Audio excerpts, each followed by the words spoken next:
Good evening, everybody. My name is Rebecca Valera, and today we're going to be focusing in on some of my predictions and for the 2021 housing market.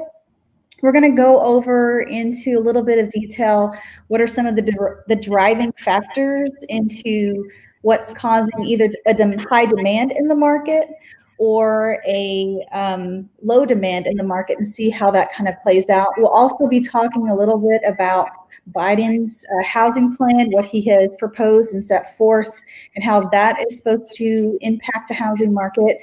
And then lastly, we're going to kind of put it all together and see what types of scenarios and predictions we can make as a result of all these varying factors. So without further ado, I'm going to introduce my good friend, and he is out of Maryland. Yeah, Maryland, not Massachusetts. And let me see if I can, there he is. Hey, I got a giant Maryland flag right there in case you forget. Yeah, it's like the M's in Maryland, right, and then also Michigan and Minnesota. I get those mixed up all the time just because I don't live there. So, right. Yeah. But Malcolm, why don't you introduce yourself and tell everybody that's here live who you are? Yeah, hey, so I'm Malcolm Lawson. I'm a real estate agent in Annapolis, Maryland, and I've got a YouTube channel as well, and I love just getting really geeked out on the numbers and facts and statistics, and so this should be fun, kind of giving our predictions of what we see in the housing market now and kind of what that's going to look like in 2021. Absolutely. So if you haven't noticed, my thumbnail was kind of a back to the future kind of thing, because a lot of times in real estate, as real estate agents, we say, you can't time the market, we can't make predictions. Let me go jump in my time machine, my little Delorean, go back into the future, and then let you know what really happened, right? So that's kind of, we're making predictions. These aren't actual things that could happen or will happen.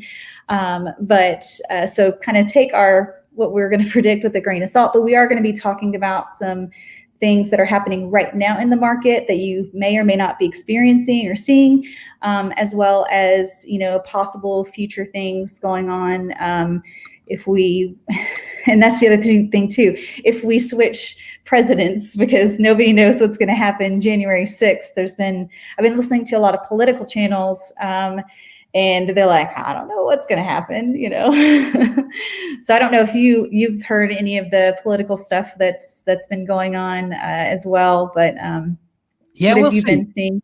I mean, I've read through his Joe Biden's entire policy proposals relating to the housing market, and I got to be honest, I'm actually pretty happy with a lot of the stuff. I see it, at least, you could discuss the different solutions to the problems and which one's the better, but he's at least like aware of the same problems in the housing market that I'm seeing on the ground floor in the housing market. So I am happy with a lot of the stuff that I see in his policy proposals and kind of what he wants to move forward with in the housing market. Yeah, and I was kind of on the same terms as well. We'll get to that in just 1 second, like Ben Shapiro likes to say, in just 1 second. But first, we're going to talk a little bit about low interest rates here, and what have you seen as far as the Fed? What have they decided? From what I've read, it's they're going to stay low for at least a couple more years. They have no intention of raising that, but what are your thoughts around interest rates? Yeah, so I mean, mortgage interest rates are incredibly low right now because the Federal Reserve lowered their federal lending rate back in March to near zero. And they also started buying mortgage-backed securities. That's also another factor in why interest rates have just been dropping. And what's interesting is originally the Fed came out and said, we're going to keep rates low until at least 2022. And then they kind of updated their timeline and started saying, we're going to keep Fed rates low until at least 2023. Now, just like last month ago, Jerome Powell came out and said, we're going to keep rates low until at least 2024. So they keep pushing out their timelines of how long they intend to keep interest rates low. So I really do think that they are going to keep dropping. I check interest rates almost every month or so, and every single month they're dropping by pretty much by 0.1%. So, from 2.7% to 2.6% to 2.5%. And right now, that's what I'm seeing is a lot of buyers are locking in interest rates at 2.5%. I honestly believe in the next 12 months in 2021, we may see interest rates on a 30-year fixed rate mortgage below 2%. And I'm pretty excited about that. And I have not refinanced my property yet. I know when the Fed first lowered their federal funding rate and interest rates dropped, I know a lot of people refinancing their homes. A lot of lender friends even were getting like overwhelmed with the number of people refinancing. And I was just like, you know what? I'm just gonna hold out. I'm gonna wait a little bit longer.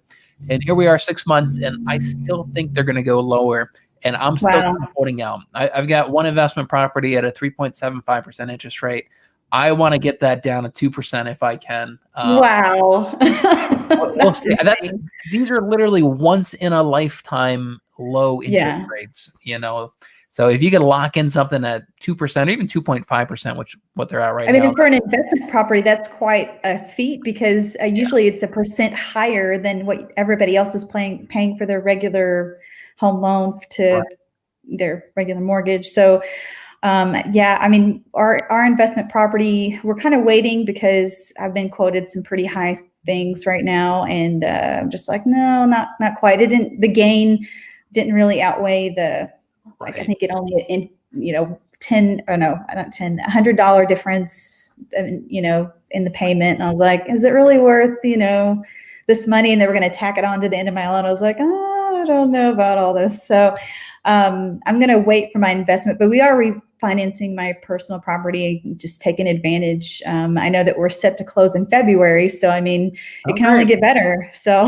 that's good. Yeah. Me getting a 2% interest rate on my investment property, that may be wishful thinking. I'll be honest.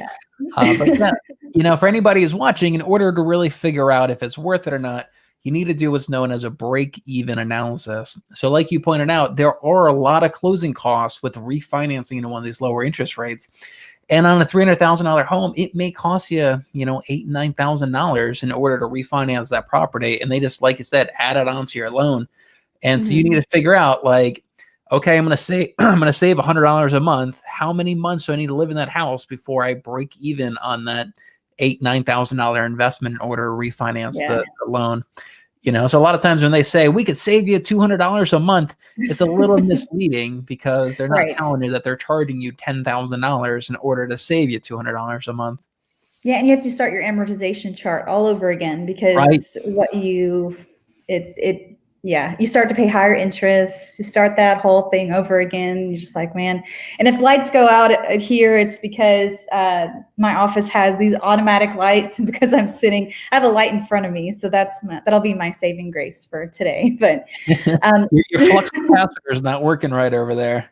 We'll see. I'm trying to wave my hand to see if it'll go on, but it's not going to work. It's okay. I've got my light here. Everybody can see me. You can see your face.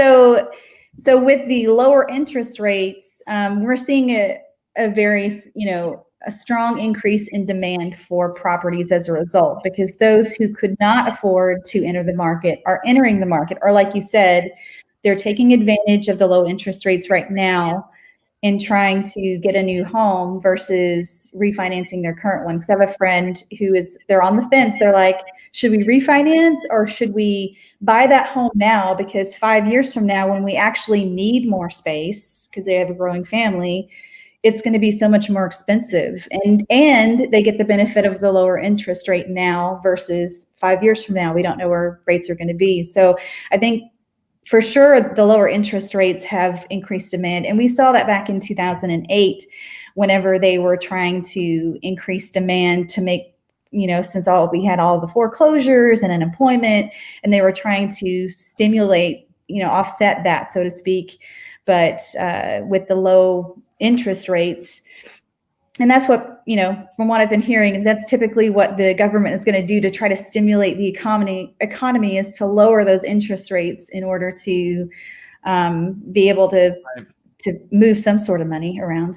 And here's how I look at it, is that the Fed, when they lower their federal lending rate, their intention wasn't to create this crazy run in the real estate market and create huge demand. Their intention was to stimulate small businesses in the economy and make money more affordable for small businesses.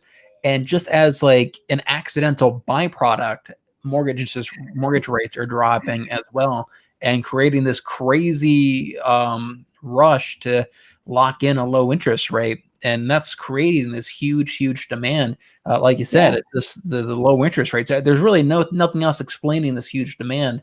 And it's just unfortunate timing that we have these really low interest rates at the same time that we have like no inventory at the exact same time. And that's just driving prices up and creating such a competitive market. Yeah, and one of the driving factors to there not being as many homes on the market, we've got quite a few things. We've got sellers hesitant to sell because of the pandemic. I mean, I saw that firsthand back in March when things were, we weren't sure what was going to happen. I know you were pulling your kids out of school. I was pulling my kids out of school. Like nobody knew what was going to happen. We were going to hunker down for a couple of weeks, and then it turned into a couple of months. And then, we start to see small businesses, that can't handle being closed for that long, and they weren't receiving the aid they were going to be receiving, which caused unemployment. Not only for the small businesses, they were being, bankrupt essentially, but also those people that they hired, the waiters, the waitresses, if we're talking about the food industry. The entertainment industry was hit really, really hard. They took a pretty big gut punch. All the tourism all dried up. Tourism. Yeah. We were worried about Airbnbs too. If that would, I remember back we were trying to figure out what was going on, but we thought the Airbnb market would just tank, and it actually did quite the opposite. There was some pause, I think. And then once people realized that, hey, I can go to have more separation versus a hotel. I mean, they were, yeah. So I think, and also it got you out of the house too. So if you were wanting to go to a different location with your family, and you were going to drive to, say, from Texas, you could drive to Arkansas and, explore there and be separated from other people. The Airbnb was the way to go. And I know that a lot of hotels are suffering as a result of the pandemic for the similar issues. And then we had the airline issue too that took a big hit. Oil and gas took a big hit as well. So just a lot of things that have been, as a result of the pandemic. And I know that there are still sellers out there that are still hesitant to sell. Most of the homes that I encounter here in Texas are vacant. Some will have families and stuff that are living in them, but I would say a good maybe 60 to 70% of the homes that are on the market are more than likely vacant already, which is kind of a new trend. And I think that most people need to realize, especially if you're considering making a move, if you can buy your home first before you put your house on the market, especially if you have a family or if you're worried about, people coming in and out of your house, if you're able to qualify for both mortgages, I think you should try to make that move that way versus the other way around, just because of everything. So your house is going to be sold so quick, and the timing might not work as well. It's still possible, but if you can do it, that's the way. If I were a seller and I was wanting to sell right now, I'd be looking for ways to make the purchase first, and then turn around and sell my house like as soon as I got under contract. So that way there's no double mortgages, and and that's exactly what I did in my last time that I moved as well. Is I purchased my house first, and then I moved into it and sold my vacant home. And it's the most convenient way. It is by far the easiest way to sell and buy a home in the same time. However, it's not the cheapest way, because at like a very minimum, you're going to have at least 1 to 2 months where you're going to have 2 mortgage payments. I kind of screwed things up, and I was doing repairs, and I had about 9 months of 2 mortgage payments, which I really, really regret.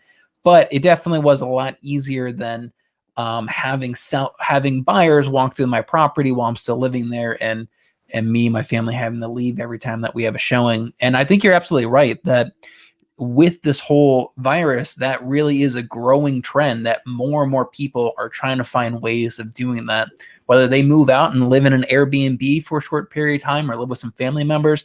But I'm definitely seeing a lot more vacant homes on the market compared to homes that have people living in them right now.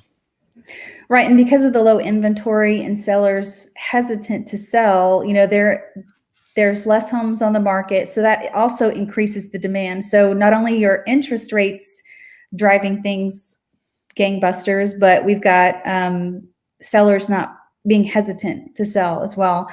And now let's talk a little bit about builders.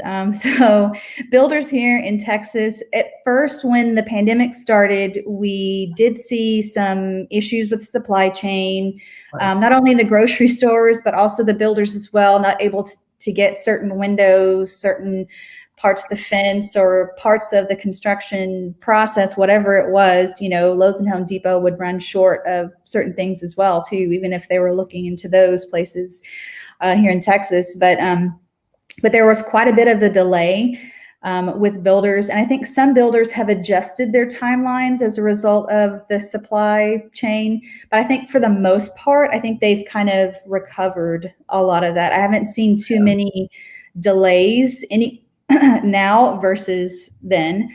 Earlier on in the pandemic. But I've seen a lot of shortage. I think when there was one point in the market to where here in 2020, we saw people looking to new construction as a way to get out of multiple offers. Like, okay, this is the fifth house I've bid on. I don't want to do this anymore. Let's go look at new construction. And so a lot of people were flocking in that direction. And as a result of that, it created this, there's rarely any spec homes. I want to say one builder community south of where I am in North Dallas, they built out a month earlier. They finished the community a month earlier than what they had anticipated because of the high demand. Yeah. So, and there's some new communities that are being built as well.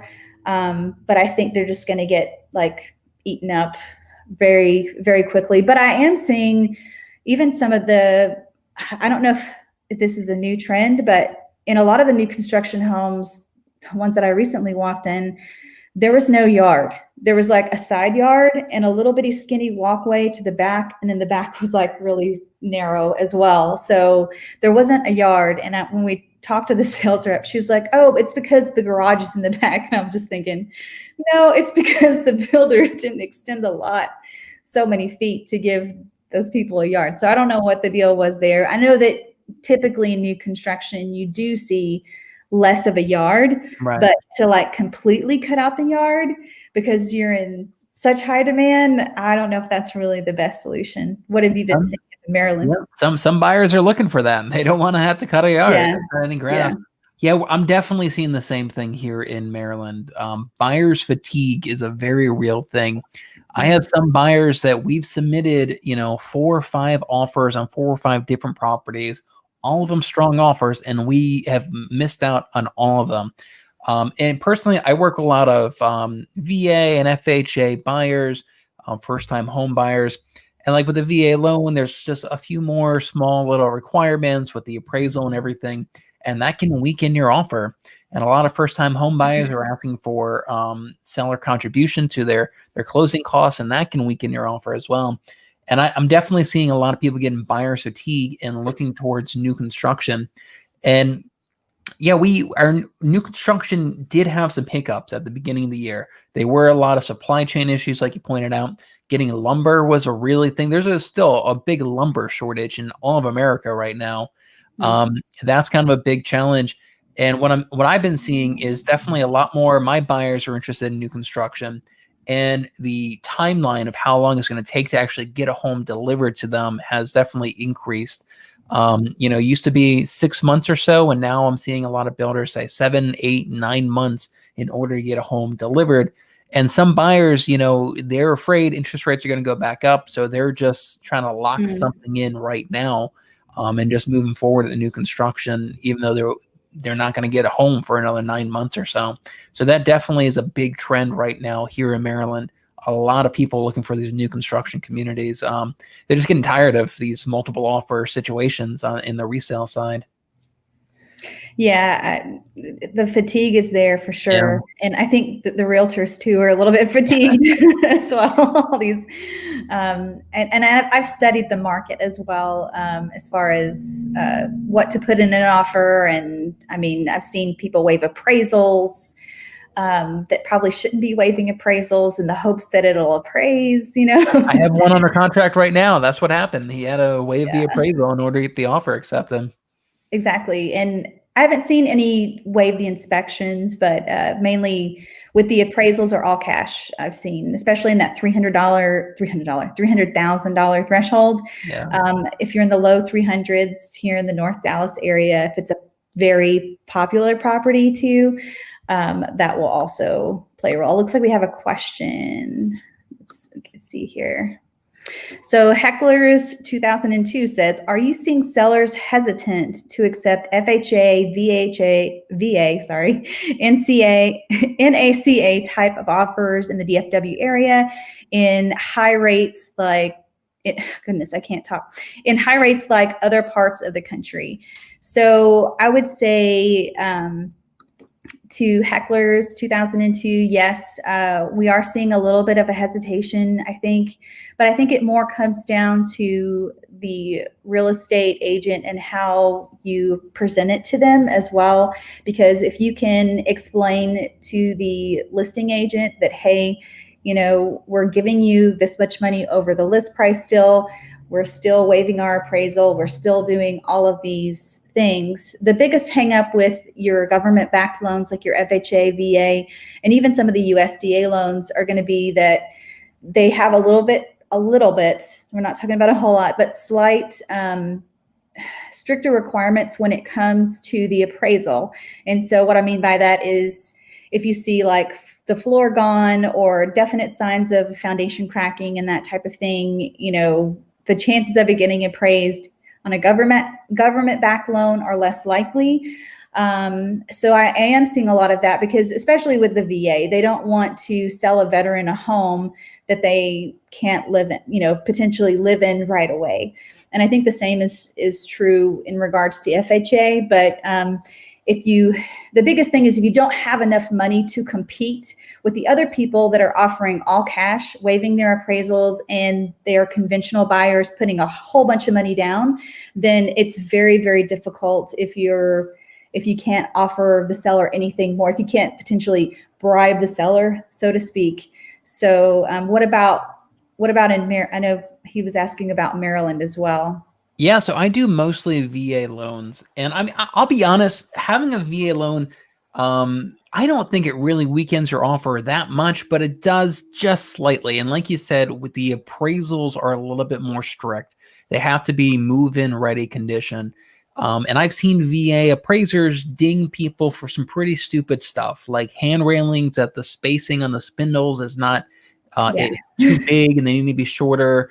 Or I've seen one where there's like a cabinet that was missing a pull knob on it, and the appraiser dinged us for that. So they do kind of ding you for these little things, and that's now a lender required repair in order for the deal to go through. So every now and then a VA loan will kind of hold things up. A lot of times VA loans, they ask for a longer time to close as well. They may ask for 40 days, 45 days instead of the more standard 30 days. Other than that, I don't think that's really the only small things that really can hurt it. But if all things are equal and you have two different offers and one of them's conventional, one of them's VA, yeah, most sellers, the most selling agents, the listing agents, going to encourage their client to go with the non-VA.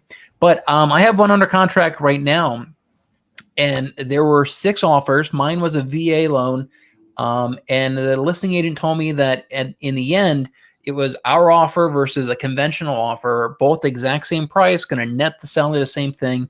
And why they chose our offer is because I had my buyer write a quick 1-page personal letter to the owner with a photograph of him in his military uniform. And, and it's just saying, hey, I'm new to the area. I look forward to the house. I love what you did with the house, yada, yada. And the listing agent said that that letter almost brought the woman's tears to the woman's eyes, and that's exactly why she chose our offer over the conventional offer.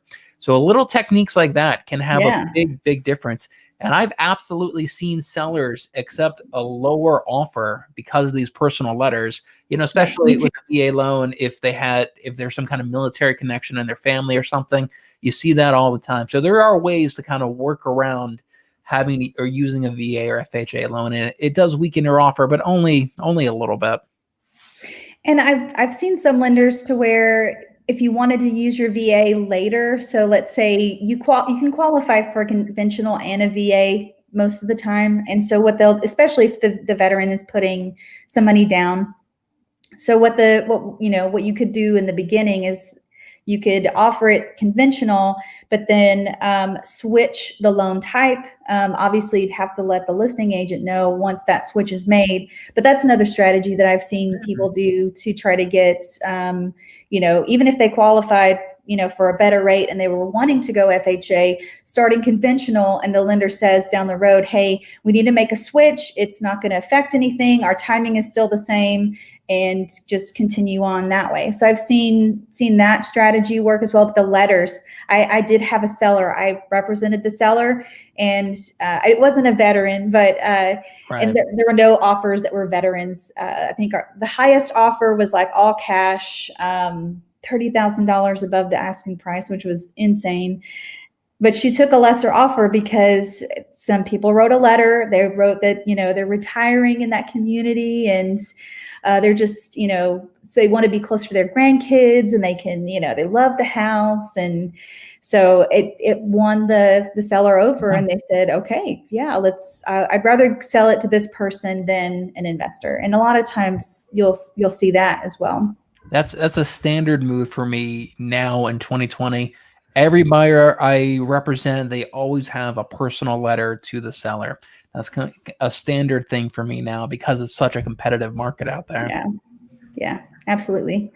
All right, let's see what other questions. Let's see. It says, I went to visit a community in North Fort Worth that went up $14,000 over 45 days. I'm guessing Michelle's talking about new construction because you wouldn't have a loan close. Yeah.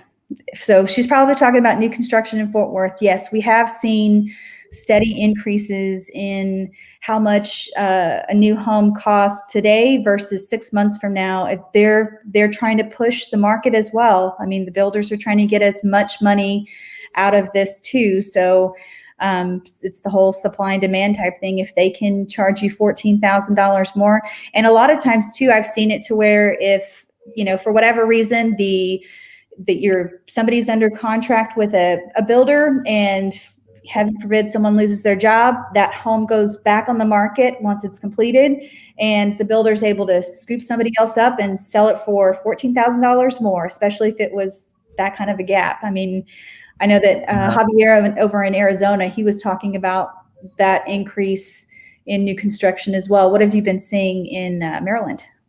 Oh, in like prices of the new construction going up? Yeah, we're seeing that as well, especially with the spec homes, which is a home where they build it without a seller in mind, and then they kind of put it up on the open market. Yeah. I mean, we're seeing home prices go up all across the board, especially in new construction as well. It's just a crazy, huge demand for pretty much anything out there right now. Okay, there we go. I'm trying to get my buttons right. All right, so got Michelle, I'm going to get to your question in just a minute. We're going to continue on a little bit with some other factors in the housing market that are causing this increased demand. So we've got shortage of inventory. We've already kind of touched on a little bit, and we'll go over some numbers for December 2020 here in Texas. So all of my Texas people can kind of see where we're at. And then we have shortage. All right, said that. Okay. So home prices have risen. Now, this is one thing that's actually created a lower demand. So as prices start to go up and up and up and up and up and up, people can afford, that these houses anymore, right? So let's say that you have a $200,000, that's too low. Let's do $300,000 budget. And, 6 months ago, a $300,000 budget would have gotten you a lot more house than right now here at the end of 2020. So as a result of prices going up, we should start to see a little bit of relief, so to speak, because if you can't afford it, then, there's no houses available for you to go get with your budget, then there's a good chance that you could just kind of give up and just say, we give up, Buyer's fatigue. Yeah, it's a very real thing. I think nationally, home prices have gone up 16% in the last 12 months. So you're right, that $300,000 house last year is now, $345,000 or something like that. It definitely has gone up. Right? Yeah. Yeah. So so that homes are becoming more unaffordable. That is one of the negative consequences of this market. If you own a home, great, you're making some money, you're building some equity. But if you're not in the market yet and you're trying to buy your first home, homes are becoming more unaffordable, unfortunately. Yeah. So I want to hit on this last question from Michelle about builders. So she said, I went to visit the community in North Fort Worth and they went up that was the same question. Sorry. Where is it? I thought. Yeah, a little bit here more. It is. There it is. Okay. So Michelle said one builder said they increase all houses $2,000 every time they sell 4. That doesn't surprise me, Michelle, because it's supply and demand. They're going to continue to increase values to, I think, try to catch up a little bit to, the values that we're seeing in the rest of the resale market, kind of, so to speak. But builders are greedy and there's no restrictions on what they can or can't do. So it kind of stinks. Especially those contracts. It's written all for the builder. No relief for the buyer when it comes to a builder contract. So that is, it doesn't surprise me. Yeah. I mean, they may even be getting overwhelmed with the number of buyers that are trying to buy homes. And that's something that they do. They raise prices so that they have fewer buyers. We see lenders doing that as well. Back in March, when the interest rates first dropped dramatically, a lot of lenders got so overwhelmed with the number of people trying to refinance that they actually raised interest rates so that they would get fewer clients trying to refinance. I'm sure builders do that as well. A lot of people do that tactic of raising your price so you have fewer clients. Right.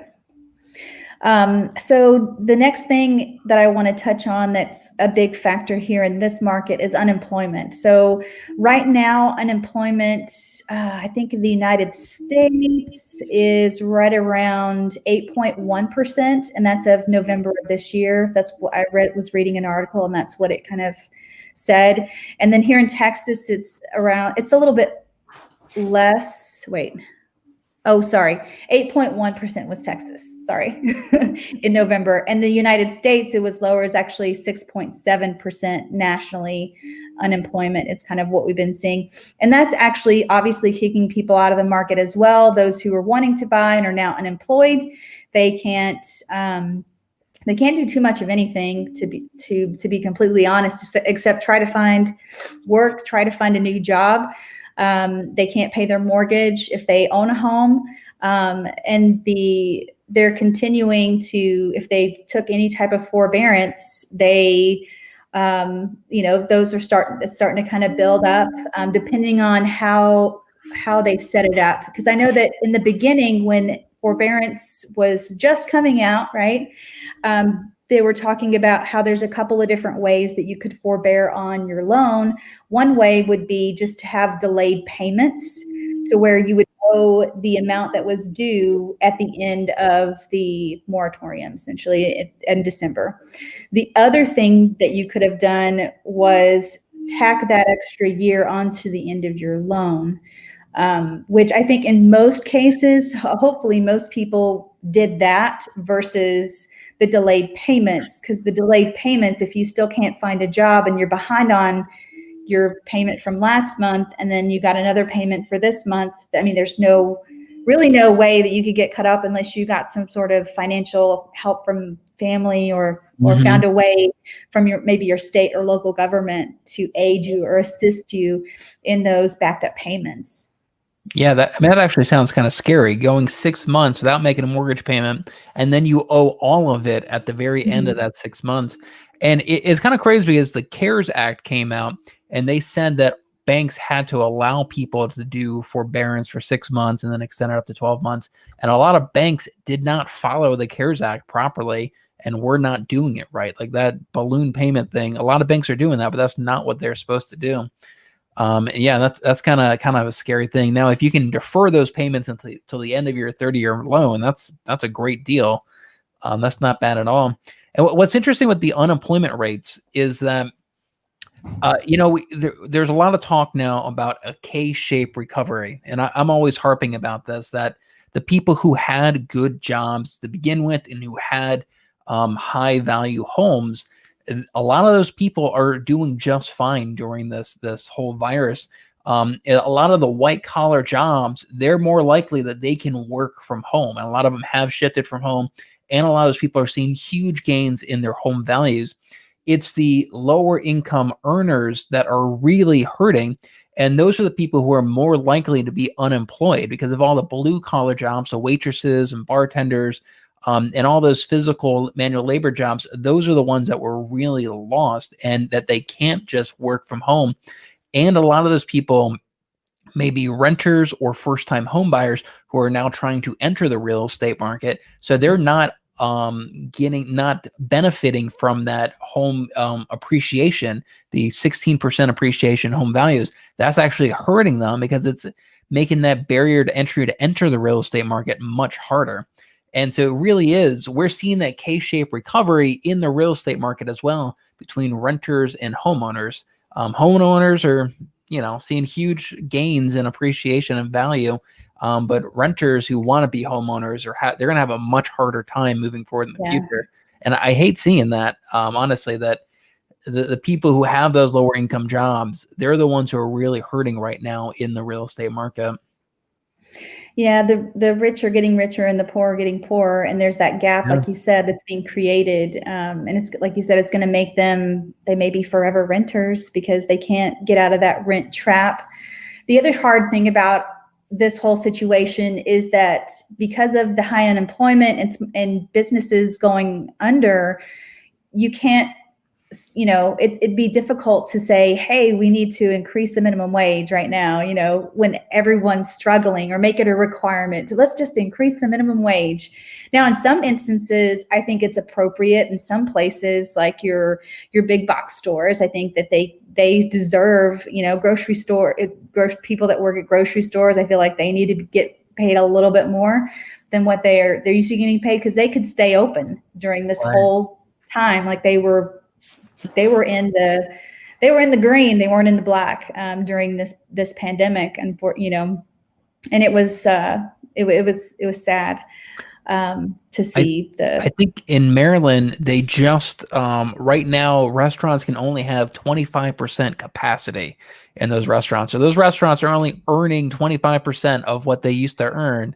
And you're right. Right now would be a terrible time to have those small businesses and restaurant owners also have to pay their employees, $15 an hour, sometimes twice as much. That would be a nail in a coffin for a lot of small businesses right now.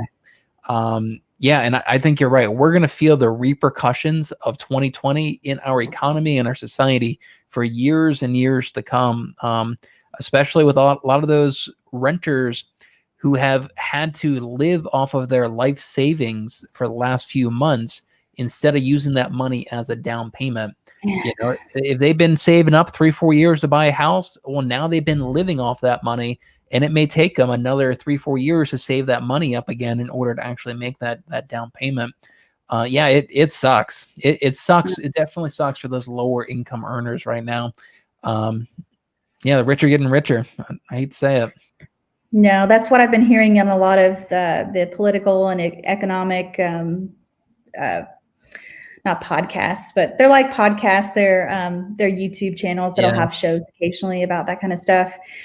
So we've got unemployment. We've talked a little bit about forbearance, and I know that people are speculating like what's going to happen, once, I know in Maryland, you talked about how once the emergency, what is it? The emergency thing is State of lifted, emergency for state of Maryland. emergency is lifted, then they'll start foreclosing on homeowners and evicting renters. Is that the? Yeah. So right now we have a federal moratorium on foreclosures and moratorium on evictions.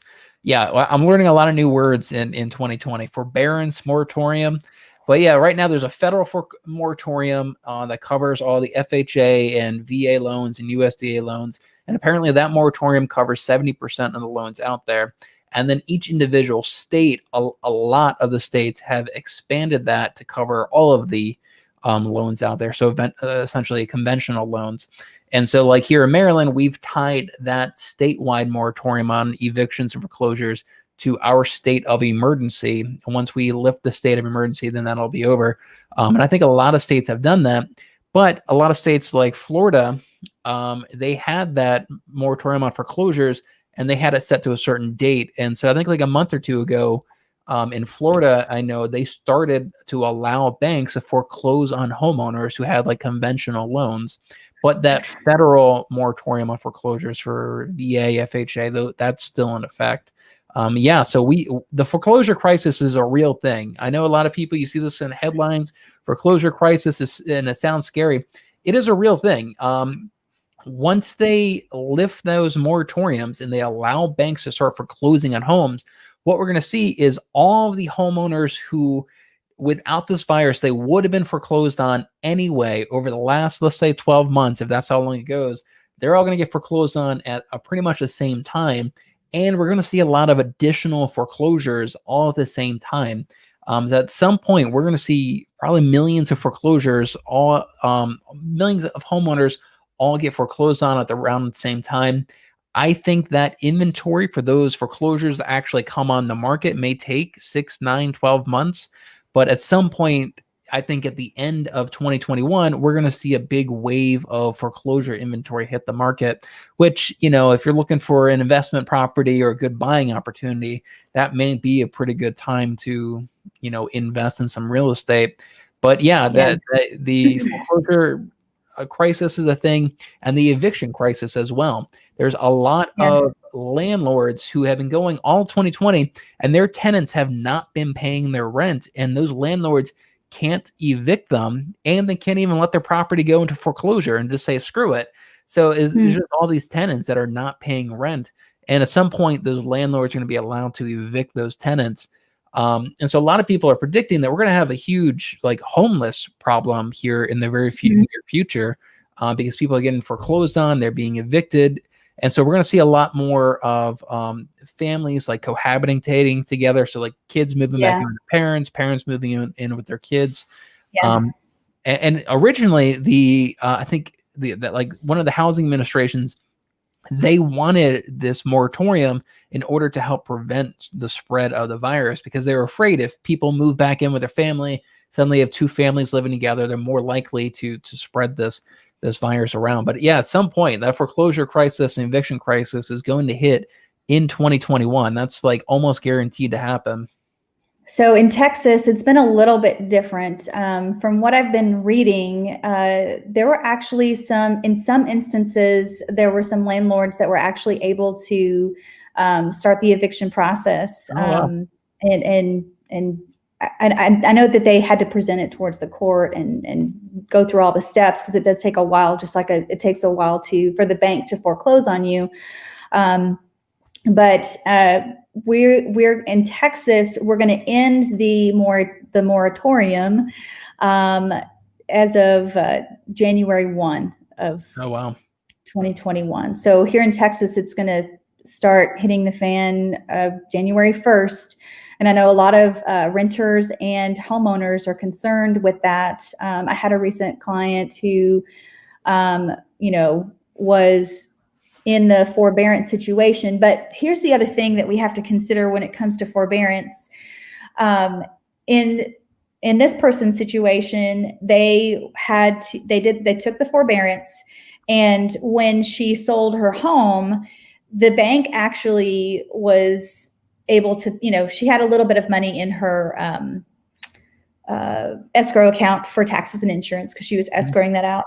But the bank was actually on par and ready and set to go to pay her taxes. So that way you didn't have a tax lien on top of the foreclosure, because the tax lien is going to outweigh, pretty much the tax lien will take away the property from the bank. So I think that the banks are going to try to hang on to as many properties as they can, so they don't lose it to a tax lien. So I think that that's going to be a big factor as well, because taxes are due at the end of this year. And then, once January 1 starts and, people start either the evictions or the foreclosure process starts. Now, I know that there was I was watching another YouTube video, and they were talking about how something similar to this had happened in California as far as widespread evictions. And those people that were homeless, or so to speak, actually just found other places to go rent and kind of start over from there. So it could happen, but at the same time, with rentals being in such high demand, I know they're in high demand here, I don't foresee like you being able to rent a home if you've had an eviction. Apartments, I know, have lesser restrictions on that type of thing. So we may see more apartment complexes take on people that are homeless or have been evicted and want to kind of start fresh, so to speak. So depending on what it is, or if there's any sort of aid they're getting from the state. But it's going to be, I'm not curious, but it's dreadful to think about it. January 1 of this new year, Happy New Year. And, we're going to start foreclosures and evictions. I mean, it's not a good way to start 2021, right? No, yeah, 2021 is supposed to be a good year. We're done with 2020. Exactly. We need some good news in 2021. For those landlords, though, it probably is good news. It's a terrible situation. Like, I feel bad for the landlords because, most landlords, they're just regular folks that have one or two rental properties. I have one rental property. Christina Smallhorn, she has a few rental properties. I got one as well. Yeah, that is most landlords. And suddenly you or me or her are now burdened with this extra mortgage payment. Like, that's where that rent goes to. A lot of landlords are really hurting right now. Like, I feel bad for the tenants, but it's a no-win situation for anybody. And they also said that half the people, I don't know if I saw it on one of your videos or I read it somewhere, but half the people that actually took forbearance are actually caught up now. And now we're only down to 3 million in forbearance. I think the last number I saw was 2.8 million people actively in forbearance right now.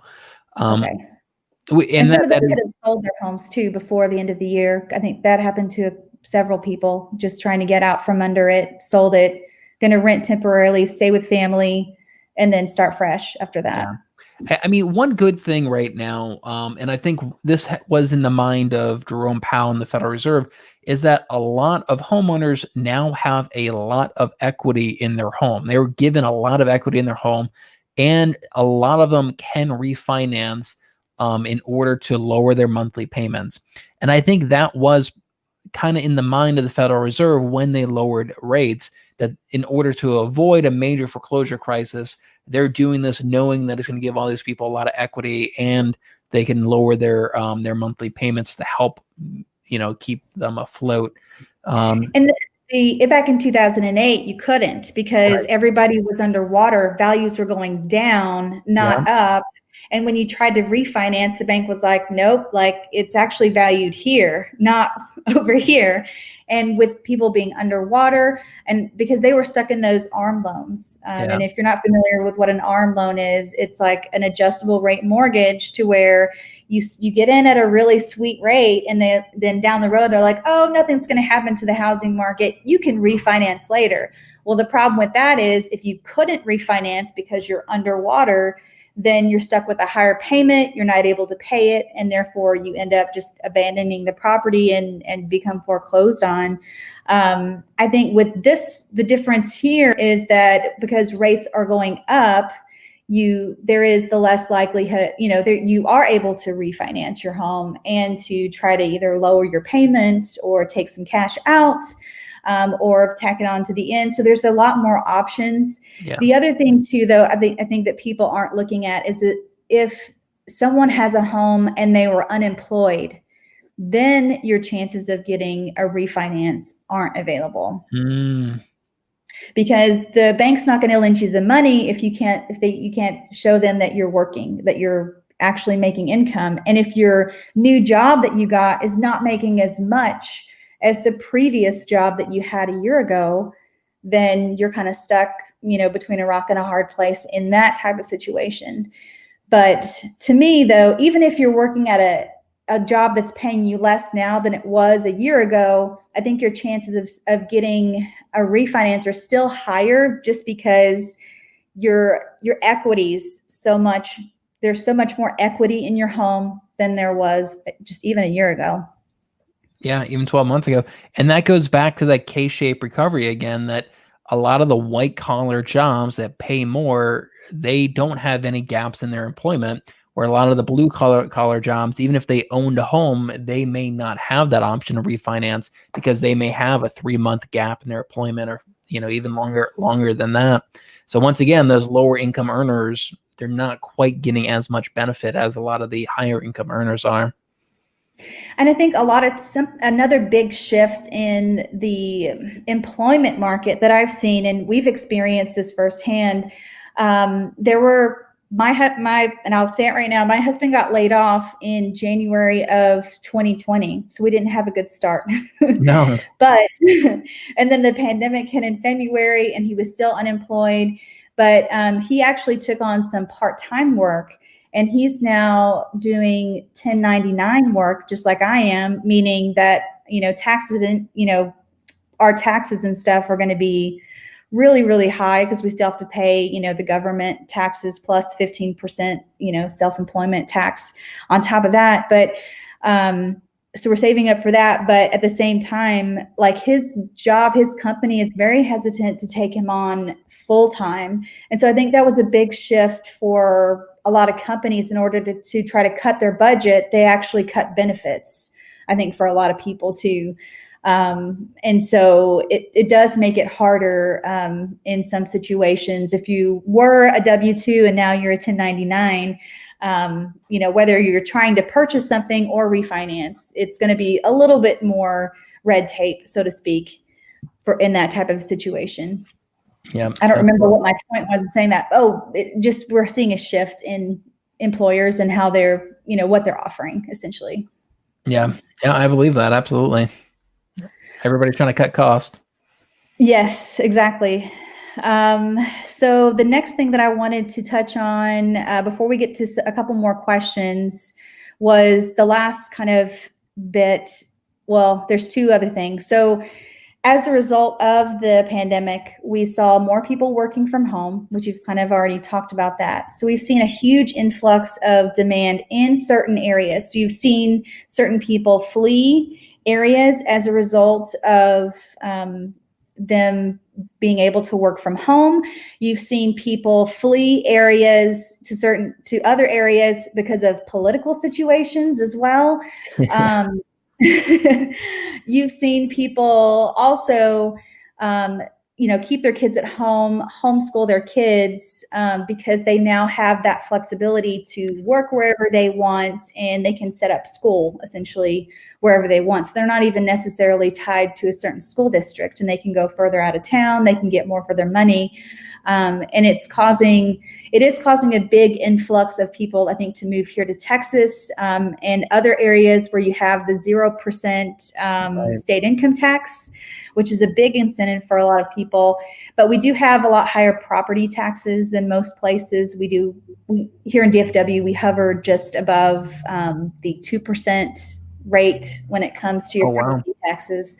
So it can get a little bit expensive in that regards, but that aside, a lot of people are, affordability is, greater here in Texas than other states as well. And I just think they're trying to, come in. And so here in Texas, I think we're seeing more of a stronger demand, I think, than other places. And I kind of want to share some of these numbers. So inventory levels right now, as a result of the high demand, we've got low interest rates, we got people moving here from out of state, we have the builders, they're in such high demand here. And then we've got, let's see, sellers hesitant to sell as a result of certain things. So here in DFW right now, if you are in the $250,000 or less range, right now, as of December of 2020, we're only seeing 0.6 months of inventory. And I know that Randy was commenting about this earlier. There's a house that's up for auction that I love. I can't buy online with my funds. Okay, that was something different. It was this one. I looked at 20 homes in Arlington, and Arlington is actually a very affordable part of DFW. The last little bit, and they are all in bad condition in my price range, which is $250K, and that doesn't surprise me. And I know that Hecklers was also mentioning that he was looking in Arlington as well, and it's a rough price range to be in right now. Some people are looking further outside of town in that price range. So this is actually, these numbers that I'm giving you are actually for more of the metro area versus if you were to try to go further outside of town and get more for your money there. But I mean, half, 0.6 months. I mean, that's insane. 1 month, if you're in the 250 to 450 range for a home here in DFW. We have 1.5 months if you're in the 450 to 750 range. We have 2.1 months if you're in the 750 to 1 million range, which that's crazy low. 2 months and all the homes that are about just under $1 million are gone. And then in the million plus range, we have about 4.6 months of inventory, which is still lower than a lot of places. And I think a lot, especially in the luxury market, I think a lot of sellers are like putting the brakes. I know in more affluent areas like Highland Park, I think there was one home sale over the last 90 days, which to me is pretty crazy for one area. So Malcolm, what have you been seeing in Maryland? Yeah, so I mean, you kind of touched on a couple major trends that we're seeing in the real estate market, and one of them, like you said, is a lot of companies are now allowing employees to work from home pretty much indefinitely. So Twitter famously allowed all their employees to work from home, and so a lot of them are moving to Arizona, they're moving to Texas out of these much more expensive areas like California and New York City. And that's definitely a big trend. And like you said, because you guys have much lower taxes there. I mean, that's a big trend. And another big trend I'm noticing is a lot of homeowners are looking for larger homes. Since people are working from home, they need that fourth bedroom for an office, or if they're homeschooling their kids now, which pretty much everybody is, they're realizing, man, we really need a bigger house. So that's kind of another trend that I'm definitely seeing here in Maryland. And I don't know Maryland's exact numbers, but yeah, they're bleak. They're very, very low inventory. Nationally, I know right now we're seeing 2.2 months of inventory nationally across all price ranges. But if you look at the medium price range, so pretty much like between like 250 to 500, we're only at 1.8 months of inventory. And for those of you guys watching, if anything's below 6 months of inventory, we consider that a seller's market. Anything above 6 months of inventory, consider that a buyer's market. So we've shifted from a seller's market, which we were in previously, to an extreme seller's market. And I don't know how much more we can go. I don't know if we can get to less than a month of inventory. That's crazy. Nobody in 2019 predicted that for 2020, that we would have such little inventory and such a high demand in the real estate market. But I don't think it's going to last forever. I think that in 2021, we are going to either slowly or very, very quickly see an end to this crazy ratio of high demand and low supply. Yeah, I agree. I think that it's just unsustainable. It will get to a point to where you can't afford anything, and that'll just knock people out that were in that lower, 200, 250 range. It'll just knock a lot of them out. It may knock them out further outside of town, but even then, if you're increasing prices further outside of town, then those people that are out further outside have to go even farther. So it just kind of creates, increased prices everywhere. Now let's talk a little bit before, it's 8 o'clock already. It's 9 o'clock where you are. I don't know how much longer you can stay on. We can keep going for a little bit longer. I know you get a lot more questions here. Yeah, we do have a lot more questions.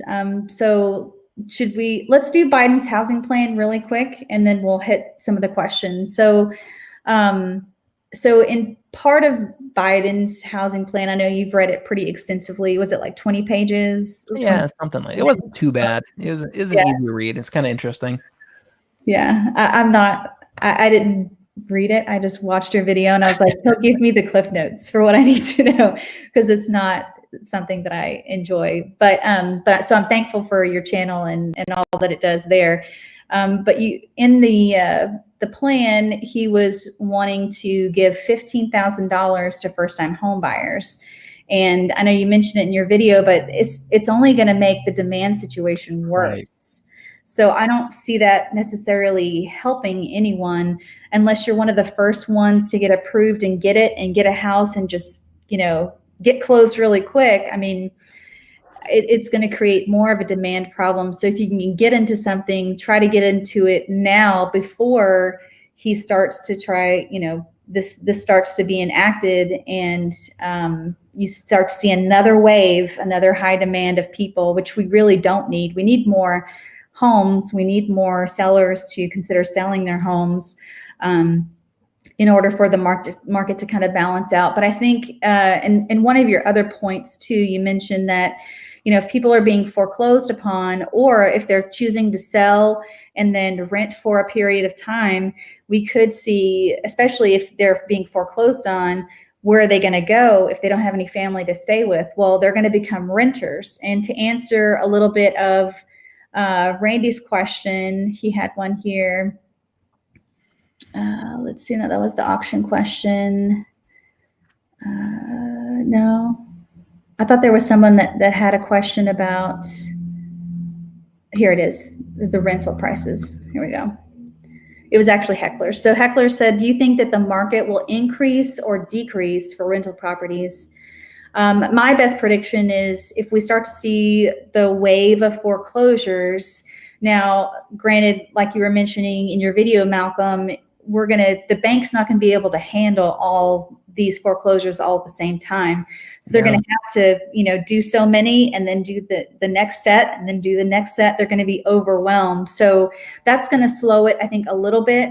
But as a result of those foreclosures, we could see, more people wanting to rent. And as, supply and demand, if you have more people wanting to be renters, then you're going to start to see those prices go up as well. And rental properties here in the Dallas-Fort Worth area have been on a steady rise, anywhere from $100 to $50 of an increase year over year. Wow. It's kind of what I've seen. So we have been climbing pretty high with rent, especially if it's a rental home versus an actual apartment. You can get more affordability if you try to go with an apartment versus a home. And it is also making it, I think, going to make it difficult because there are people relocating here to Dallas that would like to rent for a year and then, purchase their property after that. So I think with the influx of people as well, we are going to see more of a demand for rent as well, renters too, because they're not necessarily going to want to purchase right out of the gate if they don't know the area very well. So that's a great question, Hecklers, but that's my best prediction. And I've seen it firsthand. I've seen people put in there's 5 applications for one rental property and it's gone, really, really quickly. What have you been seeing? I agree with everything you said. I think that we are going to see an increase in demand for rentals in 2021. And just because we have so little inventory and it's so hard for people to buy a home right now, even right now, we're seeing a lot of those folks saying, you know what, we're just going to rent for another year, let this market calm down. And once we start seeing that foreclosure crisis hit, almost all those people are going to try to turn into renters. And once we see that a rental eviction moratorium end, I think you hit the nail on the head. A lot of those people, as a landlord, I wouldn't want somebody renting my property who just got evicted from a property. So a lot of them are going to go towards the condos and apartment complexes and everything instead of individually owned rental properties. And now kind of back to Biden's housing plan, I know he's written that very much in favor of the renter versus the landlord. You were in that type of situation, you were reading and telling us a little bit about that they were like, he's trying to expand Section 8 housing, but he's also making it more difficult for landlords and trying to put more, forget what it was. The homeowners bill of rights. Was that applied to? Oh yeah, that was applied to renters, right? Right. I think a renter's bill of rights. Renters bill of rights. Okay. Yeah. I think that may have been what it was. And yeah, he is trying to expand the federal fair housing laws. So right now there are fair housing laws that you can't discriminate against people. And states and counties can enforce stricter fair housing laws, but they can't enforce less strict. And one of them is source of income. And what that really means is whether or not you're getting your income from Section 8 housing or from a job. And right now, in a lot of places, like in Maryland, most counties, I can discriminate against a renter because their source of income is from Section 8 housing. In Maryland, we are actually now expanding that to you can't discriminate that in all of Maryland. I think Joe Biden wants to make that part of the fair housing laws where nobody nationwide can discriminate against a renter just because they're on Section 8 housing program, and that's where they're getting their income from. And I think there's a handful of other things that he wants to give them rights. And he wants to expand the Section 8 housing. He wants to fund that more to give it more funding. And again, like this is going back to he's identifying a problem. Like we are going to have a homeless problem. That is a problem. What the right solution is, I don't know. This is what he's proposing. And I'm just happy that he's identifying a problem, going to at least try something in order to fix that, because I do think that we are going to have a big homeless problem, or see a big increase in homelessness at some point next year. And I know that you also mentioned that he mentioned that part of the bill or plan is going to be tackling housing for homeless. Did he outline like what specifically he was planning to do? Like, was he going to buy up old office spaces because everybody's working remotely, or was there anything outlined with that? I don't remember. I made that video like a month ago, but I believe what it was he wanted to is keeping it simple and just increasing funding for homeless shelters and trying to expand those and just expanding the funding for that so that the states, I guess, can create more homeless shelters. One thing that he wants to do, which I really do like and actually agree with, is that he wants to work with new builders to incentivize them to build more affordable housing. So right now in Maryland, we have a few new construction community, and they all cater to the higher end home. All these homes are $600,000, $700,000, $800,000 in all the new construction communities. And I'm sure those builders just make more money off that. You don't see many new construction communities with $200,000 homes, $250,000 homes. And I think we do have a shortage of quality, affordable housing in this country. And he talks a lot about that in his bill, that he wants to incentivize builders in order to build more affordable new construction homes. And I'm all for that. I think that's actually a fantastic plan. And I'm excited to see that come to fruition. There's a builder here in Texas that's already doing that. It's called they're called D.R. Horton, and have express communities. I know that they're nationwide, so it's D.R. Horton. We have them here. Yep. They actually have a great program with real estate agents. Yeah, and they have like they're called express homes. I know that they're here in Texas, and basically they're trying to offer I think $200 to $250 product, Wow. relatively close to DFW. I think those were in Royce City, which is just outside of Rockwall. And then there's some other communities that are more express, that are further out, and you can actually get a home in Josephine for under $200,000, new construction. But you are about 30 to 40 minutes away from a lot of things. I mean, I'm pretty sure like the school systems were pretty decent in that community. So I was I was helping a buyer, and I was, driving around looking for opportunities, and they were interested in new construction. So we had to, get creative and look around to see what was available.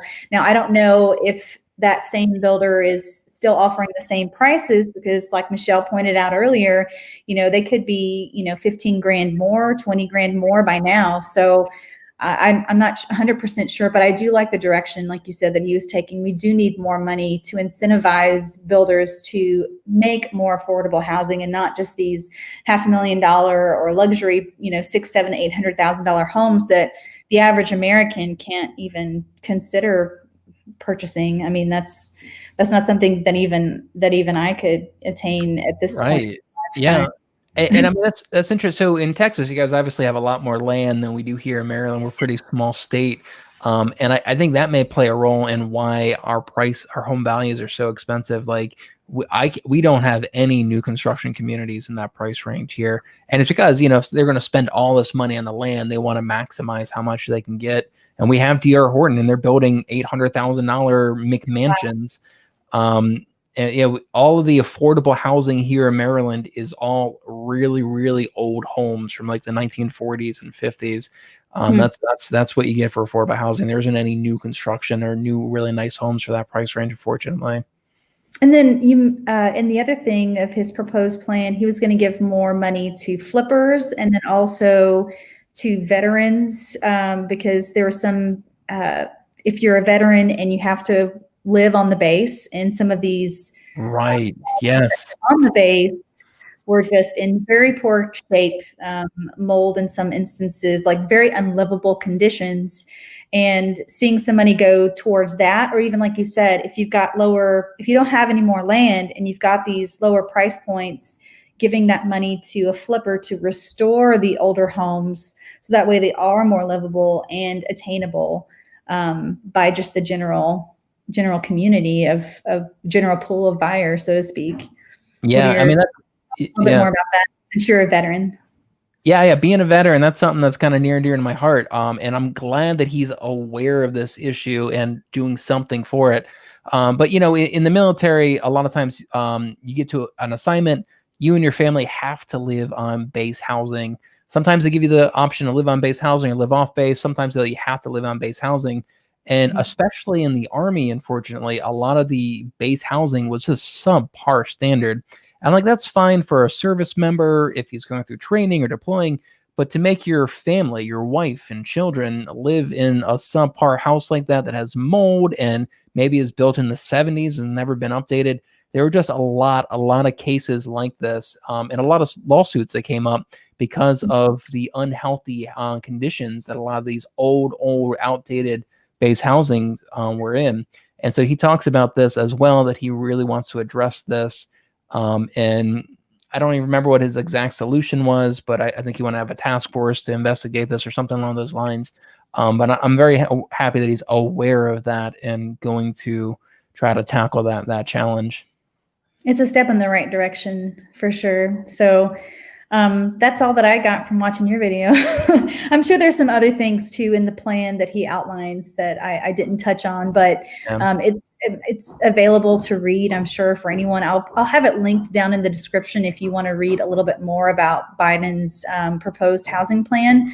So that way, if you enjoy that kind of stuff, you can just sit back on a Saturday afternoon and just go for it. But let's tackle a couple more questions before we wrap things up. I know we missed a couple. Let's see. So Denise, where's Denise? There she is. She says, "Hey, Rebecca, it's good to catch you live. Oh, housing market crash again. Oh no."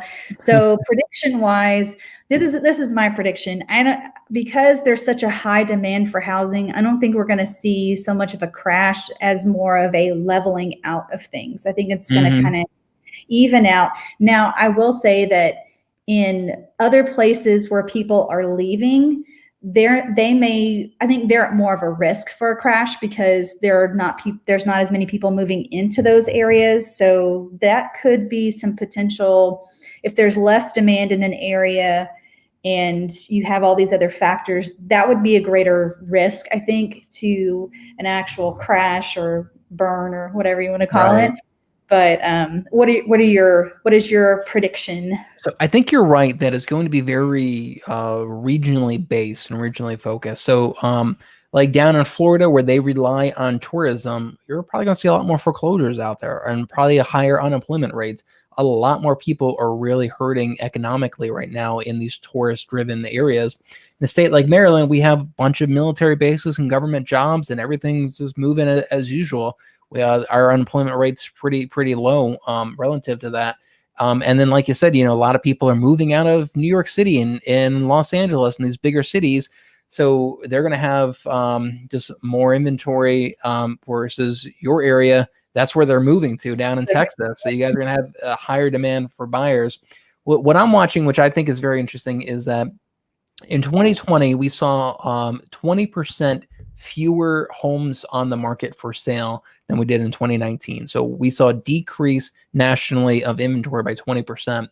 If this vaccine is effective and everybody starts taking it and suddenly everybody feels comfortable listing their homes again, we're going to see all those. Yeah, we're going to see all those people who did not sell their home in 2020 but wanted to, but didn't because of this virus. They're all going to put their homes on the market probably next year if they feel comfortable, if everybody takes this vaccine. It's usually all at the same time. Everybody has the same plan. Don't try to time the market. Just, if you're trying to sell, I mean, I would, it should have been up yesterday. I mean, it really is. You can't try to time it and say, well, I'm going to try to get to the top of the market and then I'll put my house on the market. It's not going to work out. Yeah, I tell people, don't try to time the market. If you're buying your primary residence, buy a house when it's most convenient for you. But at some point, we're going to see a huge surge in supply next year from everybody who did not sell in 2020. And if we have a huge demand from buyers and low supply, if we get enough inventory to kind of flip that ratio, that's what's going to cause prices to come down. But there's a lot of ifs in there. We'll see. Yeah, Michelle's still talking about construction, and she's saying I visited them yesterday as well. Yeah, I don't know if they're going to come down, Michelle. I think you're just going to have to either go with what they are wanting you to pay, or because a week from later it could be $1,000 more expensive. So if you're on the fence with she's got another thing here. She says D.R. Horton Express, huge sign, new phase in the low 200s. The 1457 square feet is the cheapest model, is at $240, and this is in West Fort Worth. So yes, Fort Worth is a more affordable part of town as well. You can get more for your money in Fort Worth. And so there's some nice little pockets too of that area. Let's see, hecklers. I think this is more geared towards you, Malcolm. It says, speaking of the K recovery, at those prices, it's hard to see how someone making minimum wage or slightly above that without lots of savings or assistance can afford a move-in ready home. Yeah, it's rough. It is. They're becoming more unaffordable, and for the average American, I think the average American makes $45,000 a year. The average American to get into real estate, that barrier of entry is getting higher. And what's interesting is Canada has had this exact same problem for the last 15 years. Their average home price has tripled in the last 15 years. And in Canada, the average home value is $600,000. And what's interesting is that their country is actively taking steps to try to crash the Canadian housing market and lower home prices because they recognize for a society and an economy, having unaffordable housing is not a healthy thing. So they're actively trying to crash their real estate market. That could happen in America. They could take steps. Doing to crash it. I think, they're playing around with interest rates. They're playing around with capital gains tax as well. Okay. And there's a few other incentives and things that they're doing to try and lower home prices. And this is something that I think about, that the Federal Reserve, they could see like, man, this is not good that home prices are going up this high.